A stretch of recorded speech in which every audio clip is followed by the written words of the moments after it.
আমার মনে হচ্ছে দীর্ঘ 33 বছর পর জাহাঙ্গীরনগর বিশ্ববিদ্যালয়ে খুব সুন্দর সুষ্ঠুভাবে নির্বাচন হচ্ছে।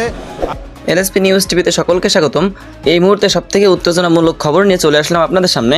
এই মাত্র নির্বাচনের মাঠ থেকে পাওয়া গেল বিশেষ খবর। জাহাঙ্গীরনগর বিশ্ববিদ্যালয়ের জাকসু নির্বাচনে চলছে তুমুল উত্তেজনা। ভোটের মাঠ এখন রণক্ষেত্রে পরিণত হয়েছে। শিবির ও বিরোধী দলের মধ্যে চলছে হাড্ডাহাড্ডি লড়াই। প্রতিটি ভোট কেন্দ্র ঘিরে উত্তেজনা এতটাই তীব্র যে মনে হচ্ছে যেন 9 তারিখের ঐতিহাসিক ঢাকা বিশ্ববিদ্যালয়ের ডাকসু নির্বাচনকে হার মানিয়ে দিবে। ভোটারদের অংশগ্রহণ, জনসমর্থন আর মাঠের পরিস্থিতি বিশ্লেষণ করলেই স্পষ্ট বোঝা যাচ্ছে যে শিবির এগিয়ে রয়েছে। সমর্থক ও ভোটারদের মতামত শুনে মনে হচ্ছে শিবিরের জয় এখন কেবলমাত্র সময়ের অপেক্ষা। অনেকেই বলছেন শিবিরের জয় ঠেকানোর শক্তি কারণ নেই। তবে প্রশ্ন একটাই, শেষ পর্যন্ত এই প্রতিদ্বন্দ্বী লড়াই কোন দিকে যাবে? শিবির কি জয় নিশ্চিত করতে পারবে নাকি বিরোধী দলরা শেষ মুহূর্তে চমক দেখাবে? দর্শকবৃন্দ, আপনাদের কাছে জানতে চাই আপনাদের মতে কে জিতবে জাহাঙ্গীরনগর বিশ্ববিদ্যালয়ের জাকসু নির্বাচনে? কমেন্টের মাধ্যমে জানিয়ে দিন আপনাদের মতামতগুলো। আর নির্বাচনের চূড়ান্ত ফলাফল জানতে সাথেই থাকুন এবং সাবস্ক্রাইব করে পাশে থাকুন। এখন গোটা দেশ জুড়ে সকলে চোখ রাখছে জাহাঙ্গীরনগর বিশ্ববিদ্যালয়ের দিকে। ঢাকা বিশ্ববিদ্যালয়ের ডাকসু নির্বাচনের মতোই ইতিহাসে আরও একটি অধ্যায় লেখা হতে যাচ্ছে।